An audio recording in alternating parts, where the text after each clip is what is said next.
siempre llevo la cuenta, 121 libros. No. 123.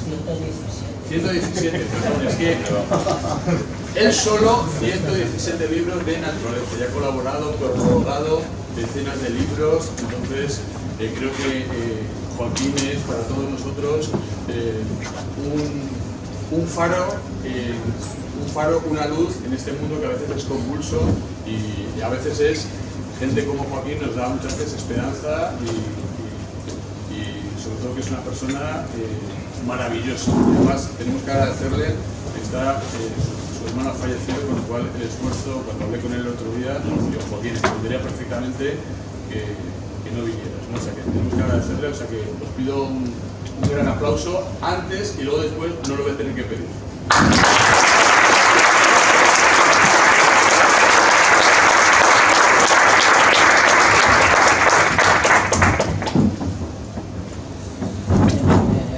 Muy buenos días, muchísimas gracias. Creo que podría añadir una pequeña postilla a esa presentación. No es ambición mía el haber escrito esos libros, en cambio sí ha sido el plantar muchos árboles en mi vida, precisamente porque me ha publicado muchos. Fíjense, con eso cuento la historia de mi vida. Si me han publicado libros, tengo que plantar árboles. Si la natura es el más bello espectáculo del universo y la fuente de toda posibilidad de que el tiempo pase por nuestros cuerpos, pues habrá que defender a la natura. Haber dedicado los últimos 54 años de mi vida a intentar que haya más vida y no menos, por cierto, con un estrepitoso fracaso. Hay mucha menos vida, exactamente la mitad que había cuando hace 54 años empezó el movimiento de conservación de la naturaleza en nuestro mundo. En cualquier caso, es un privilegio y es una absoluta delicia el poder compartir planteamientos, ideas, intenciones, propósitos y compromisos. Algo que normalmente no se da a la mano. Por desgracia vivimos en un modelo social, cultural, político y económico que precisamente lo que quiere es desmembrar cualquier visión panorámica, cualquier personalidad que intente agrupar la razón moral con la razón estética, con el verdadero espíritu de conservación de la naturaleza. ¿Por qué? Porque es lo más progresista que se puede hacer. Así de claro. Hay quien nos ha llamado, como conservación, conservadores. Ustedes están ahí un poquito anclados en el pasado. Es exactamente todo lo contrario. Estamos convencidos porque además es una de las principales leyes de la física, de la química y de la biología. La única posibilidad de que haya futuro es no destruir del todo el pasado. Y hay muchas formas de leer el pasado. Hay pasados tétricos, pero solo en el campo de esa faceta humana que es el acaparar, el acumular y el convencernos a nosotros mismos de que somos algo absolutamente fascinante. El antropocentrismo es el error intelectual más grave. El homo que piensa se equivoca totalmente situándose por encima de la realidad que le permite pensar. Así de claro. Y eso hay que mantenerlo aquí cada vez que nos encontremos, cada vez que tengamos la posibilidad de intentar reflexionar sobre lo que estamos haciendo con el mundo y sobre todo de intentar planificar lo que deberíamos hacer con el mundo, que no es propiedad. Esa es la primera faceta que establecemos desde lo que podemos llamar el pensamiento de la solidaridad con lo desconocido.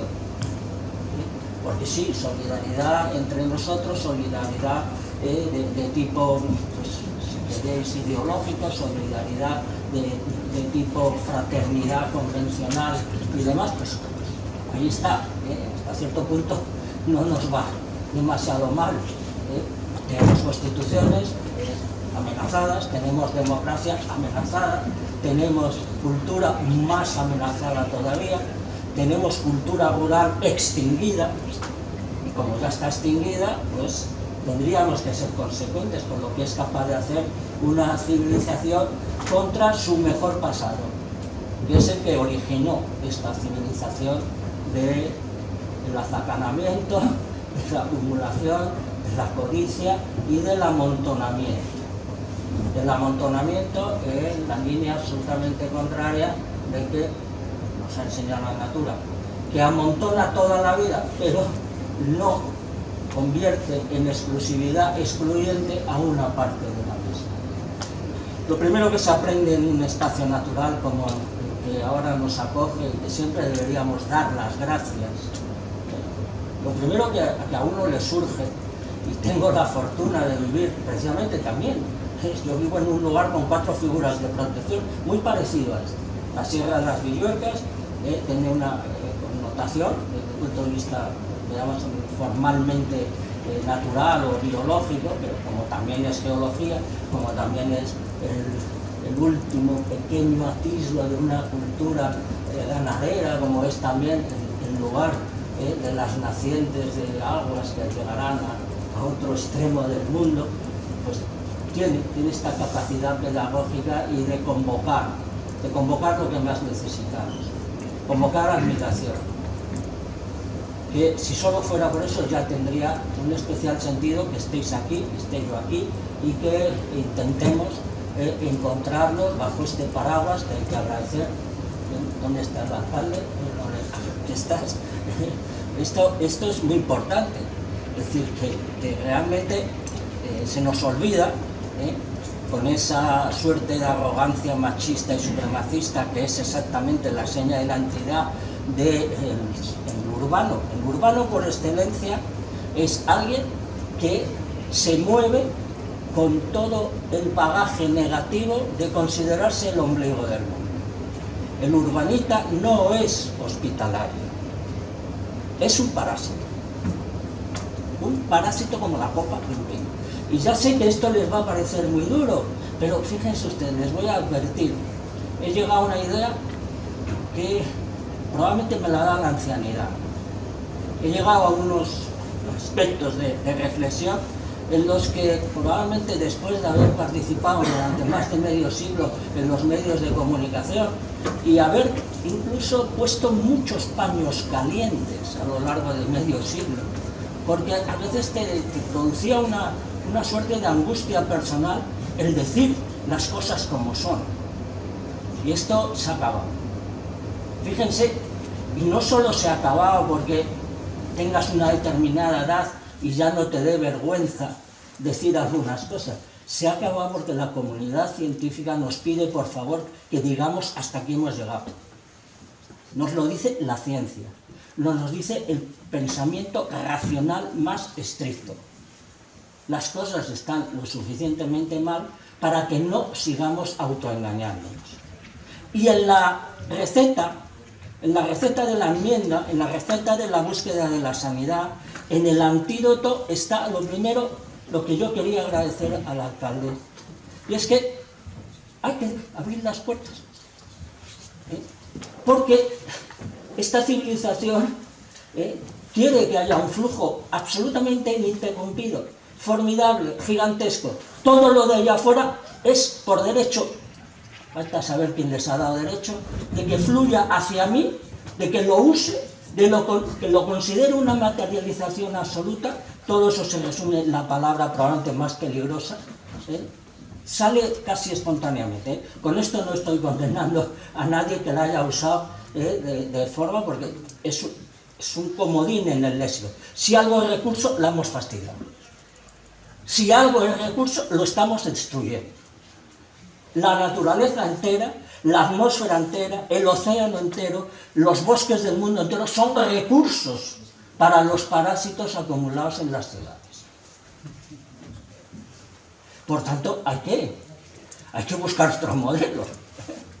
Hay que buscar el modelo que se pueda aprender aquí. El poder pedagógico de un lugar como el Alto Tajo es absolutamente impresionante. ¿Por qué? Porque no solo es para sí mismo, porque no cierra las puertas, porque quiere ser compartido, porque quiere ser interpretado, porque quiere ser valorado, y cuando todo eso se va dando la mano, puede llegar a salvarse. Ese es el proceso.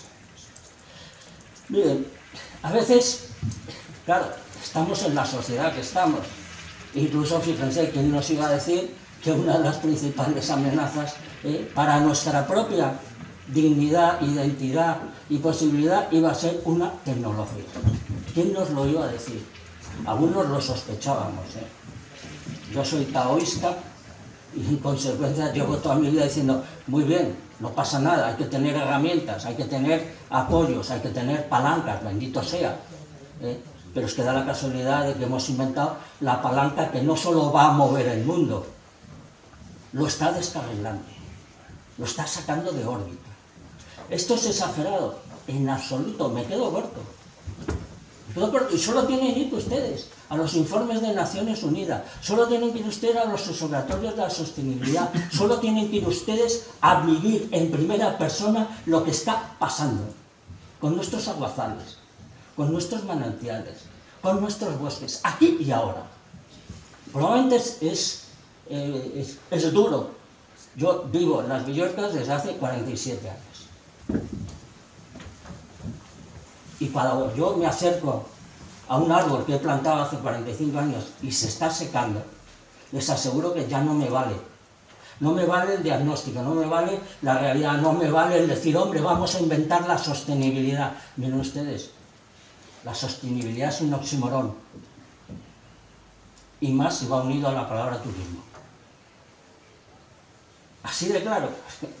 Ya sé que entro en un conflicto absoluto con un marco de referencia aquí, pero no pasa nada, Se puede empezar a trabajar a partir de eso. Y a base de simplemente ser capaces de profundizar en la realidad. Les voy a contar, para que entiendan por qué mantengo que si es turismo no es sostenible, si esto es sostenible no es turismo. Es más, si es sostenible tampoco es natural. La sostenibilidad, tal y como está planteada en los manuales, no solo no es posible, sino que en gran parte está favoreciendo la destrucción de la naturaleza. Cielos, si llevamos 40 años con la sostenibilidad a bordo de todas las argumentaciones, no, es otra cosa. Todos esos conceptos van bien, los han permitido, son uno de los peldaños de una escalera intelectual, conceptual, y que, desde luego, hay que ampliar. Si queremos alcanzar un poquito más de comprensión, tendremos que empezar a revisar nuestros propios conceptos. Esto tiene tal cantidad de posibles ejemplos de demostración. Esto es equivalente, esto que llaman sostenibilidad y que ya no nos pertenece a los naturalistas, ni a los ecologistas, ni a los ecólogos, ni al panel intergubernamental, no nos pertenece, le pertenece a los bancos, a las eléctricas, a las multinacionales. Se la han llevado, nos lo han robado, punto, como otras cosas. Igual que nos están robando la transparencia y la vida de nuestros nietos. Todo eso nos lo están robando esos. Pero seamos conscientes. Fíjense las cosas que nos pasan cuando no conseguimos realmente que prevalezca lo que aquí se está proponiendo. ¿Y por qué tiene precisamente valor de intensidad moral lo que aquí se propone? Es la vivencia vivida de la vivacidad. ¡Uy! ¡Qué redundancias! ¡Qué cadena de palabritas con la palabra vida! Pues es así. La forma de empezar a que seamos aliados de lo que preferimos, ojo, ser conservacionista de la naturaleza es aliarte con lo que prefieres. Así de claro. Lo que pasa es que los autoengaños han llegado a tal extremo que la gente prefiere lo que destruye al mundo, destruye la vivacidad, destruye la transparencia, destruye el clima, destruye la posibilidad de que la vida sea el gran pasajero de este planeta. Fíjense, estamos en el Alto Tajo. ¿Quién ha dado a entender mejor lo que es un río. ¿Ves? Yo soy un fanático de la cultura en general, tengo esa suerte, leo mucho, he hecho mucho cine, he visto mucho cine, he escuchado muchos conciertos y curiosamente a mí lo que más me vale es el encuentro directo con el paisaje, mi inmersión de más del 60% de toda mi vida en un bosque muy parecido a este, aunque es más mediterráneo, un poquito más mediterráneo. Bueno, pues para entender lo que es un río hay que irse a Memorias de África. ¿Tienen ustedes en la cabeza la película Memorias de África? Probablemente sí, porque es una de las 5 películas más vistas de la historia del cine. Y además, como lo han repuesto docenas de veces en las televisiones, es fácil. Bueno, si alguien no lo ha visto, nada, simplemente es una historia magnífica, muy literaria además, aunque llevada al cine, del momento en que empieza a desaparecer también la vida salvaje en África, un cazador blanco típico, gentleman más o menos inglés, con una escritora danesa, se conocen y tal y cual. Bueno, pero hay una secuencia, aparte de todo lo que tengan ustedes en la cabeza, porque es una película, realmente es un gran canto a la vida, en la que la baronesa Blizzard tiene unos cafetales en las colinas de Kenia y decide hacer un embalse. Y le dice al capataz: vamos a hacer aquí un embalse para poder regar nuestros cafetales. Entonces, una sola frase dice más de lo que es un río que casi todos los tratados de hidrología que anden por ahí. Le dice capataz: esto no lo podemos hacer. Esto es un disparate. Este río vive en Mombasa. Mombasa estaba a 500 kilómetros. A ver cuándo nos enteramos. Los ríos viven en su desembocadura y en su nacimiento. Viven en sus 10.000 fuentes. Viven todos y cada uno de los árboles que hay dentro de una cuenca hídrica. Vive dentro del cuerpo de cada uno de los habitantes de esa cuenca hídrica. ¿A que podría ser legítima esta argumentación?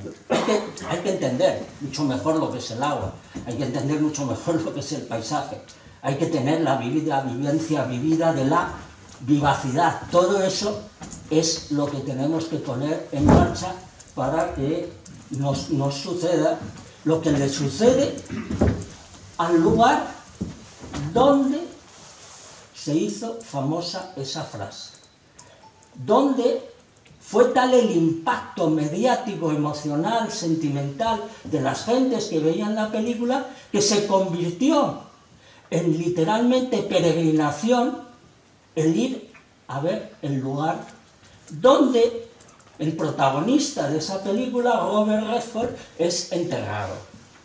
¿Saben ustedes lo que ha pasado allí? Que han hecho un hotel y un aeropuerto. ¿Sí? En el Parque Nacional Masai Mara, y el Serengeti, el lugar con más vida salvaje del mundo, resulta que hay que ir a verlo. Y para que la gente vaya, para que la comodidad parásita de los urbanitas no tenga posibilidad de hacer nosotros, se les hace un aeropuerto. Estas lecciones hay que aprenderlas. Y por eso, por supuesto, aquí hay que venir, hay que conocerlo, hay que instalarse. Porque cada uno que decide... Alguien me ha dicho, no sé si eres tú el director, que ¿quién se ha venido a vivir? Tú, aquí el director, el presidente de la Confederación. A vivirlo. Bueno, pero mejor que irías si vivieras.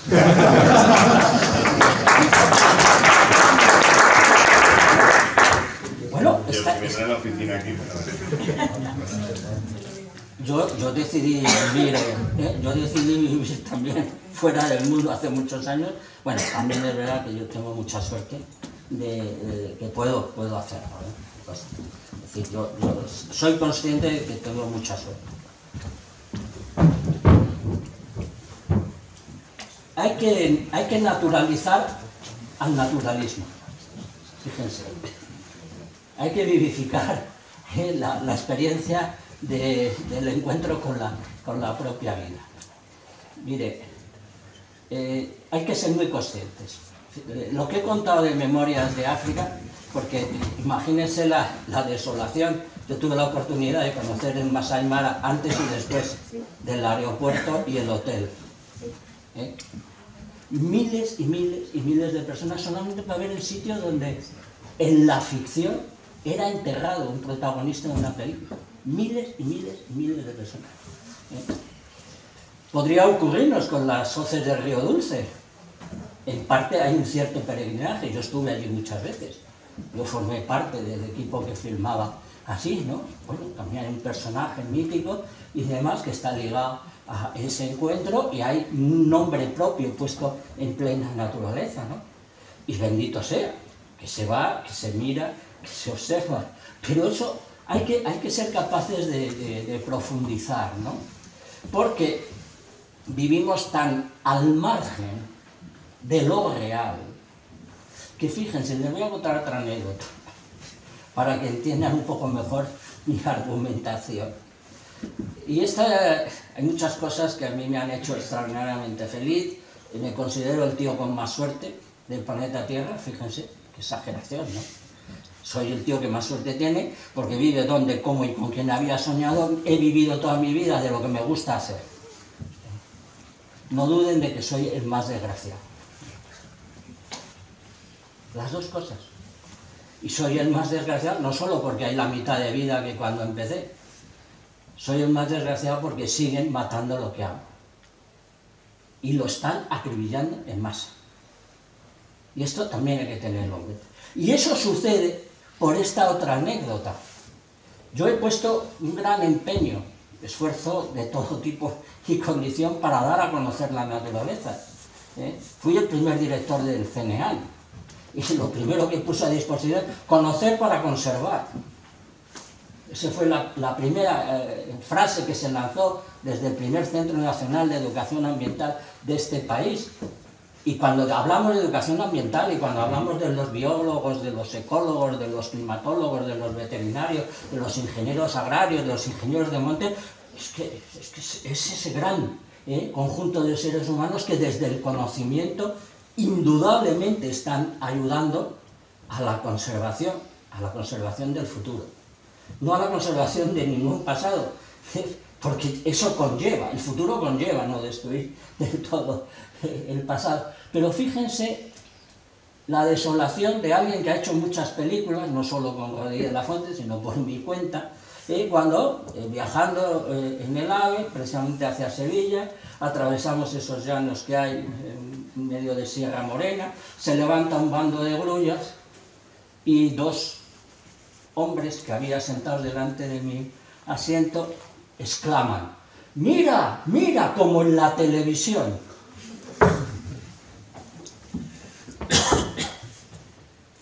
No me tiré del tren en marcha. Esto es lo que tenemos que saber. Este río vive en Mombasa y las grullas viven en Sierra Morena, no viven en la tele. Y estas cosas son las que necesitamos poner en marcha. Si yo les digo, fíjense, y hay una parte que yo comparto totalmente con lo que nos ha dicho Manolo. Aquí tienen que venir, pero ojo cómo viene. Ojo cómo viene, con qué viene. Si hay una realidad demostrada en este mundo y que solo ha sido bastante bien gestionada por un solo país del planeta, las carreteras llevan a los hombres y se llevan a la naturaleza. Es terrible. Es así. Allí donde llega fácilmente el hombre blanco, se acabó. Se acabó. Y hay millones de demostraciones de esto. ¿Por qué Bután ha prohibido que haya carreteras de acceso al Himalaya? Fíjense, un Estado diciendo, hasta aquí, ni una carretera más. Porque han comprendido lo que es la conservación del futuro. Han entendido qué es la vivencia de la naturaleza. Han entendido que hay que conocerla y hay que conocerla íntimamente. No hay desde el punto de vista de los cuerpos de la trascendencia inventados por la mente humana, realmente la más naturalista es la de los budistas, la que está más cerca de un respeto a la totalidad de las criaturas vivientes, de una admiración santificada de la naturaleza, pero eso hay que inmediatamente corroborarlo con acciones concretas. ¿Y qué es el turismo? ¿Qué es el turismo? Para empezar, el salvavidas económico de este país. O sea, es que es terrible. Quita el turismo de este país y tenemos literalmente una auténtica bancarrota, una suerte de tragedia económica. Pero es que da la casualidad de que hay que saber lo que es el turismo. En este momento hay 12.000 aviones. 12.000 aviones en el aire. Hace una hora había 12.000. Esta tarde a las 5 de la tarde habrá 12.000 aviones en el aire. A las 3 de la madrugada habrá 12.000 aviones en el aire. Fíjense qué curioso. Resulta que la catástrofe climática es la noticia de hoy. A lo mejor alguno no la ha oído todavía. Yo tengo también la condición de periodista y aunque pretendo vivir al margen de la actualidad, es otro privilegio. Cada día que consigues vivir al margen de la actualidad, vives al lado de la autenticidad. Esto también hay que tenerlo en cuenta. Pero hoy la actualidad ha dicho que la catástrofe climática ya está produciendo un nuevo fenómeno. Las perturbaciones que se sufren cuando se va en avión y que normalmente colocan al alma en una cierta situación de zozobra, incertidumbre, cada vez que el avión hace así. Bueno, esto se ha multiplicado por un 55% más. Otra consecuencia más de la... Fíjense ustedes, solo el que los aviones hagan esto, un 55% más de las veces. Pero es que la catástrofe climática también tiene mucho que ver con que estén volando 12.000 aviones ahora mismo. El turismo es exactamente lo contrario de lo que queréis. Exactamente lo contrario. No pasa nada, no pasa nada. Sí, porque a veces, joder, cara, te metes en unos berenjenales. Bueno, tengo otra perversa tendencia, y es que las palabras sean fieles a lo que se quiere buscar. Ustedes no buscan turismo en naturaleza, en absoluto. Por favor, si tenéis a bien, hay muchas palabras hermosas. Probablemente se podría hablar de encuentros, por ejemplo. ¿Esto qué es? Un encuentro con la naturaleza, no turismo en la naturaleza. El turismo es que mucha gente vaya con todas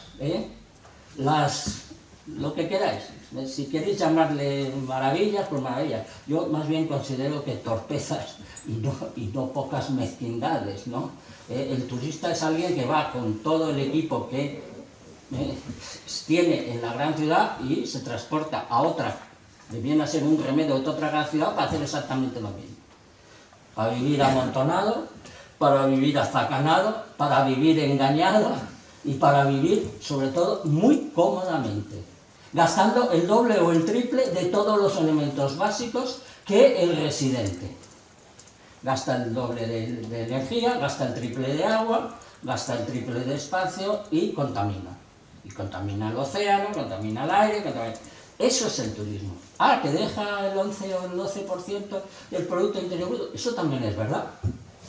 Pero habrá que ser capaces de decir, miren ustedes, que no queremos turismo, queremos encuentro, queremos un encuentro fértil, queremos un encuentro que produzca otro tipo de satisfacciones, en las que no hay una relación directa entre lo que pagas y lo que recibes. Sí, la comodidad sí demanda una relación directa. Por eso existen las categorías en estrella de los hoteles. Si tienes mucho dinero y puedes pagar 5 estrellas, pagas 5 veces más comodidad que si vas a un lugar de una estrella. Pero la casa rural, el turismo rural, no tiene esa equivalencia. La ruta de naturaleza El avestamiento, ojo, ¿dónde está Vela? Avestamiento, es decir, avistamiento de aves, no tiene nada que ver la relación de lo que puedes gustosamente pagar por ir a ver unas cosas que lo que supone. O sea, claro, los que van a ver el lugar donde enterraron a Robert Redford, esos pagan una millonada y luego para colmos ni siquiera se dedican un rato a ver a las jirafas, a los leones y a los ñúes ahí, prácticamente van, cumplen una suerte de rito, mira qué tal, y ya está, ¿no? Esto es lo que hay que poner encima del tapete. Se da mucho más que lo que puedan intentar comprar. Y esta es la base del encuentro con la naturaleza, que no la compras, que la disfrutas, que la vives, que te incorporas, que puede perfectamente estimular lo mejor que llevamos puesto. Y lo mejor que lleva puesto el ser humano es su propia dotación sensorial. En la naturaleza aprendes a que tus sentidos tengan sentido. En la naturaleza te funciona la vista, te funciona el oído, te funciona el tacto, te funciona el gusto. Miren ustedes, si el mundo está siendo destruido es porque se mira poco a la línea del horizonte.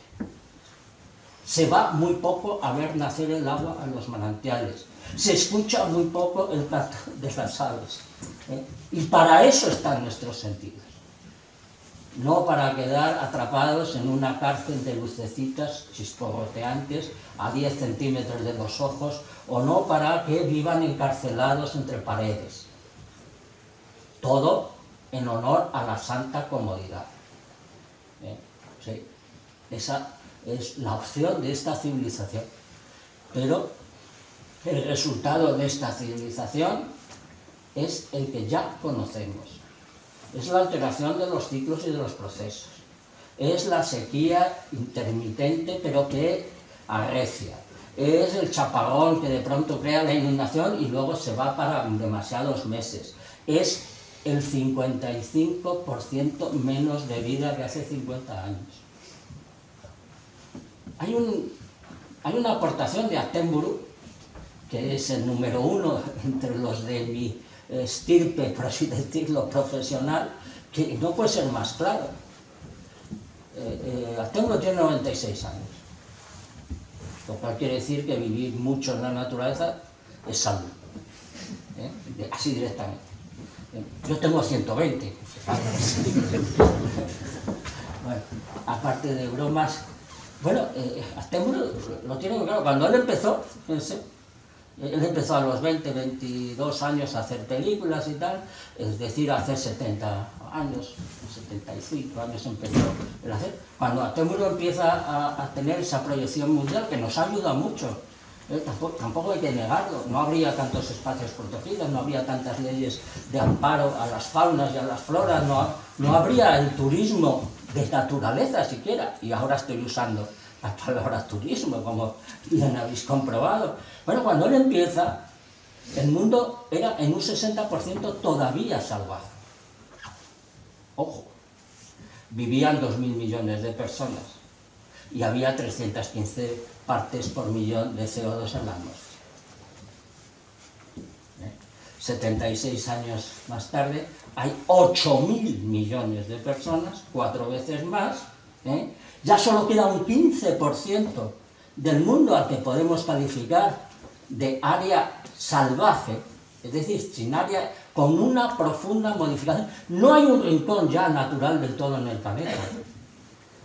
Si fuéramos rigurosos con las palabras, que es este empeño mío tan ingenuo, tendríamos que decir que solo nos queda un 15% del planeta no destruido del todo. ¿A que parece engañoso? Cuando llegas aquí, cuando llegas a Monfragüe, cuando llegas a lugares de esta misma península, dices, oye, pues todavía queda. Oye, qué maravilla, yo puedo hacer 100 kilómetros por las Villuercas sin cruzarme con otra persona. Lo puedo hacer mañana, que cuando vuelva allí. ¿Qué queda? No, pero es que no ustedes. No hay un centímetro cuadrado de las Villuercas sin plástico. No hay un centímetro cuadrado de la Antártida sin plástico. No hay un centímetro cuadrado del planeta sin efectos negativos del calentamiento general de la atmósfera. Es decir, estas son las cosas que hay que tener en cuenta. Por eso, cuando estamos hablando de que la malherida, maltrecha y no en pocos lugares asesinada naturaleza tiene que convertirse en un motivo de atracción, de pedagógica enseñanza, que es absolutamente necesario que así sea, no podemos olvidarnos de la otra parte. No podemos olvidar la otra parte. Y sobre todo cuando hay voluntades clarísimas, emergentes en el mundo de la política, porque el poder económico siempre ha considerado que el mundo le pertenece, siempre ha considerado que todas las realidades, incluido el ser humano, es una propiedad que puede ser privatizada. Esta es la norma del sistema económico capitalista. Esta es la norma. El mundo funciona así. Ustedes son propiedad privada y yo soy propiedad privada de ellos. Pues no. Este río vive en Mombasa. Joaquín Araujo es propiedad pública. Me proclamo propiedad pública. Renuncio a mi privacidad. Fíjense, esto es un disparate. Pues este es el disparate que debemos contraponer a la privatización. La privatización es absoluta destrucción. Probablemente lo que más amenaza a un mundo como en el que estamos, y teniendo aquí a un presidente de confederación, es que te privaticen el Tajo. Yo he visto un río privado, y me eché a llorar. Yo cuando llegué al río Baker, en el sur de Chile, uno de los ríos más hermosos del planeta y más caudaloso. Es asombroso, porque un río de 80 kilómetros tiene más agua que todos los ríos juntos de España. Un río de 80 kilómetros. Fíjense si es espectacular. Llegas ahí y te dicen, no, es que esto es de Iberdrola.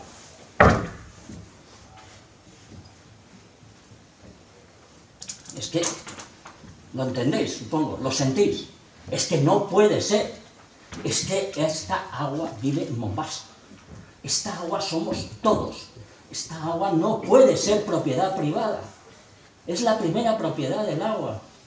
La primera propiedad de la transparencia que salgan los árboles, la primera propiedad de la limoche volando, es que no puede ser propiedad de nadie. Es que tiene que ser compartido. Y eso es lo que tenemos que intentar consolidar, porque avanza la involución, avanza el negacionismo del valor intelectual, cultural, moral, físico, biológico de la naturaleza. No son recursos, son esencias. Esto tenemos que confrontarlo ya, porque van a venir a gobernar negacionistas. El mundo ya ha sido gobernado por un negacionista que no nos ha metido en peores líos de milagro. Y ahora dirán, ¿estás haciendo política?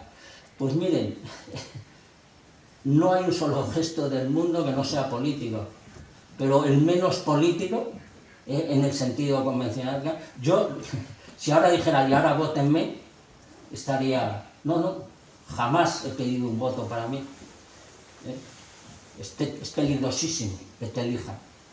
Es peligrosísimo porque a veces quieres que te reelijan y eso ya es la devastación. O sea, no, hay que defenderse a uno mismo, no me vayan a elegir y luego tenga ganas de que me elijan. Es absolutamente pavoroso, ¿no? Bueno, por eso esto no es política. O si quieren, sí, es la política de la defensa de la vida frente a la múltiple agresión que la vida está recibiendo en este planeta. Y por supuesto dirán que lo dicen mucho últimamente, porque uno de los negacionismos es la abstención. Bueno, no hay nada que hacer, total, sí, es posible que haya un ecocidio, que haya un colapso climático, que además no será solo climático. Si hay un colapso climático, pues es hídrico, es de productividad biológica, es de habitabilidad, es de supervivencia humana. Por tanto, cuando se habla de ecocidio, se habla de genocidio. Es así de claro. Bueno, si esto pasa, seguirá habiendo vida, el planeta seguirá adelante. Miren ustedes, eso es tan peligroso como decir que no hay cambio climático. Eso es tan peligroso como decir que no hay una sexta extinción en marcha acelerada y contundente de la vida del planeta. Mucho cuidado.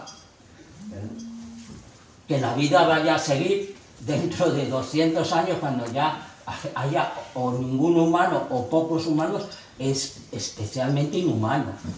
Es una renuncia a la mayor dignidad humana posible, que es la fidelidad. La fidelidad a lo muchísimo bueno que tenemos.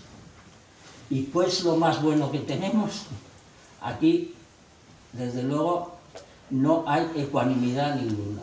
Lo mejor que tenemos los seres humanos es el sentimiento de la naturaleza. Así de rotundo. No lo digo yo, lo dijeron las mejores mentes, ¿eh? Una Miguel de Unamuno y otra Francisco Giner de los Ríos.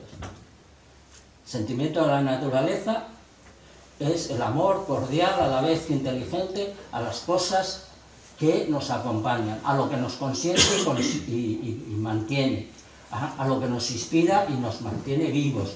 Todo eso, ese amor inteligente y cordial a lo que no somos, pero que curiosamente nos permite ser. Y es la cima de la civilización y la cultura. Y si queremos amar a los demás, el amor a las cosas morales, si queremos estimular el asombro, que es la base de la investigación científica y de la creatividad artística, si queremos que nuestra inteligencia tenga mayores motivos para seguir la más bella utilización de la inteligencia, que es explorar nuestras propias posibilidades sin acapararlas, demolerlas, deglutirlas y convertirlas en algo completamente diferente, todo eso nos lo proporciona la naturaleza. Y esto lo escribió Francisco Giner de los Ríos. Y eso es lo que tiene que aflorar en las ferias de encuentros con la naturaleza, encuentros con la belleza en libertad de los espacios naturales protegidos, encuentros con las fuentes de todas las fuentes. Algunas están un poco maltratadas, porque la escultura más fea de España, en el nacimiento del Tajo, es bastante fastidioso. A ver cuándo hacemos una colecta para quitar esa escultura de allí. Tenemos que proponernos. ¿Nos proponemos al presidente? Es casi una antigüedad ya. Que es casi una antigüedad. Sí, pero es fea de nariz. No, pero es que es lo que hay que entender. ¿Qué es la belleza? La belleza es algo que nosotros nos creemos que hemos...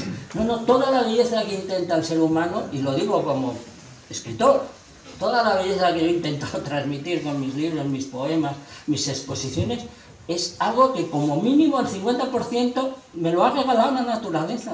No vean los cabreos que me cogía el Rodríguez de la Fuente cuando le decía, pero tú no eres consciente. Si tu éxito no eres tú, tu éxito es que estás contando la más bella historia del mundo. Tu éxito te lo ha regalado la naturaleza. Dale las gracias alguna vez en público a la naturaleza. No, pero él era un supremacista. Él era un supremacista. Aquí estoy yo soy la leche. ¿No? Pues ahí están las cosas, ¿no? Por eso la belleza es la capacidad de entender que nos presta los elementos para poder hacer belleza. Todo lo que consideramos esencialmente bello, y eso lo llevamos puesto, eso lo llevamos puesto como la piel, los seres humanos. La belleza que hacemos los seres humanos es la que ya, intentamos. O sea, el término justo es la belleza que intentamos los seres humanos, y una feria de encuentros con la naturaleza es un intento más de belleza, es un intento de imitar la que ya ha conseguido la naturaleza. Ahí es donde... Es decir, ¿cómo vamos a ser nosotros los destructores de los grandes templos sagrados de la belleza? Eso es lo que nos tenemos que proponer. Y eso es lo que algunos intentamos desde siempre a bordo de algo tan sencillo como dar las gracias.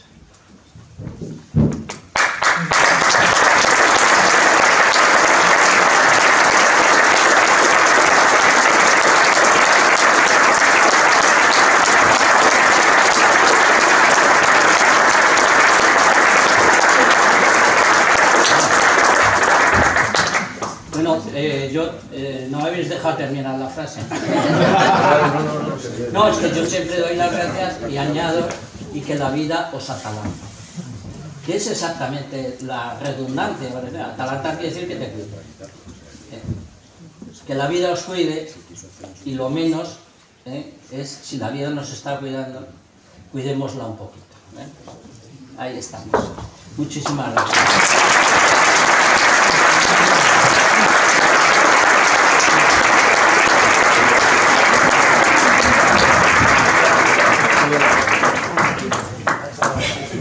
Vamos a tachar los carteles.